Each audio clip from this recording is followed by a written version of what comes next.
गांव में एक अजीब घटना ने सबको हैरान कर दिया था। एक सेठ ने अपने बहू के खिलाफ राजा के दरबार में शिकायत दर्ज करवाई। मेरी बहू बदचलन है।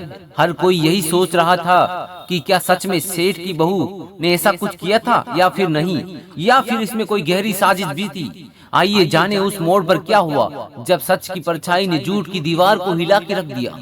गांव में एक सेठ रहता था। उसका एक ही बेटा था जो व्यापार के काम से परदेश गया हुआ था। सेठ की बहू एक दिन कुएं पर पानी भरने गई। घड़ा भर जाने के बाद उसने उस घड़े को उठाकर कुएं के मुंडेर पर रखा और हाथ मुंह धोने लगी। तभी 4 राहगीर वहां पर पहुंचे। एक राहगीर बोला, बहन मैं बहुत प्यासा हूँ, क्या मुझे पानी पिला दोगी? सेठ की बहू ने पानी पिलाने में थोड़ी झिझक हुई क्योंकि उसने कम कपड़े पहने हुए थे। उसके पास लोटा या गिलास भी नहीं था। इसी कारण वो उन राहगीरों को पानी पिलाना ठीक नहीं समझ रही थी। बहू ने पूछा, आप कौन हो? राहगीर ने कहा, मैं एक यात्री हूँ। बहू बोली, यात्री तो संसार में सिर्फ 2 ही होते हैं, आप उनमें से कौन से यात्री हो? अगर आपने सही जवाब दिया तो मैं आपको पानी पिला दूंगी, नहीं तो नहीं। बेचारा राहगीर उसकी बात का कोई जवाब नहीं दे पाया। दूसरे राहगीर ने पानी के लिए बहू से विनती की। बहू ने पूछा, आप कौन हो?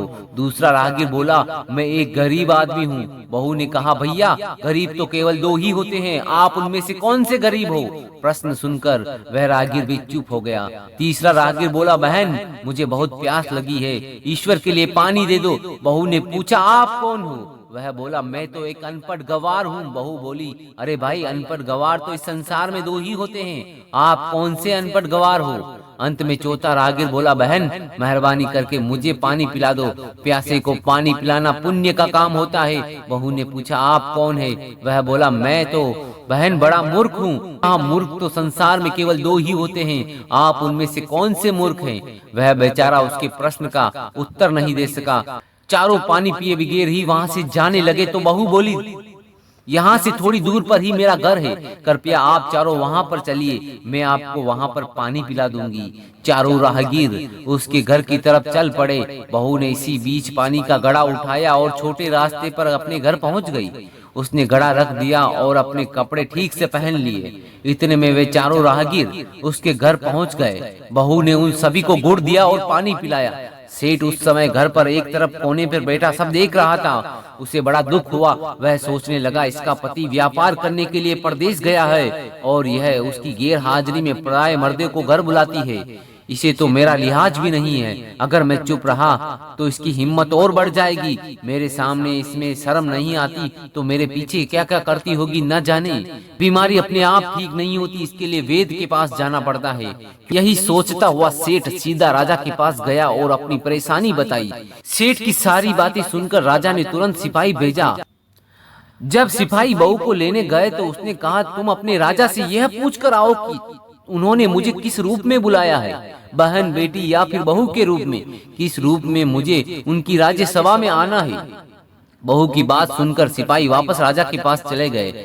राजा को सारी बात बताई। राजा ने तुरंत आदेश दिया, पालकी लेकर जाओ और उससे कह देना कि बहू के रूप में बुलाया है। बहू उसी समय पालकी में बैठकर राज्यसभा में पहुंच गई। राजा ने बहू से पूछा, तुम दूसरे पुरुषों को घर पर क्यों बुलाई जबकि तुम्हारा पति घर पर नहीं था? बहू बोली, महाराज प्यासे को पानी पिलाना कोई अपराध नहीं है, ये तो सबका कर्तव्य है। जब मैं कुएं पर गई थी तब मेरे कपड़े अजनबियों के सामने उचित नहीं थे, इसीलिए मैंने उन्हें पानी नहीं दिया। वे प्यासे थे और मैं उन्हें पानी पिलाना चाहती थी, इसीलिए मैंने उनसे प्रश्न पूछे। जब वे उत्तर नहीं दे सके तो मैं उन्हें घर बुला लाई।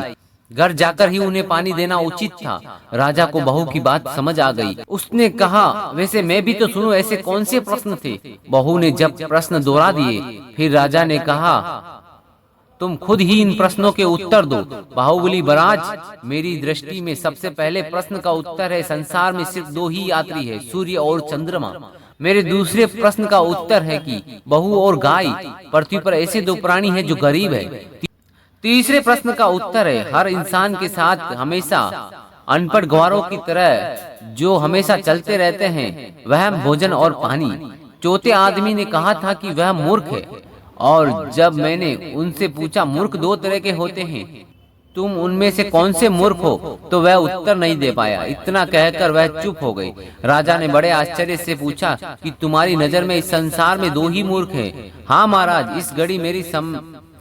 महाराज, इस समय मेरी नजर में सिर्फ दो ही मूर्ख हैं। राजा ने कहा, तुरंत बताओ कि वे दो मूर्ख कौन हैं। इस पर बाहुबली, महाराज मेरी जान बख्श दी जाए तो मैं इसका उत्तर दूं।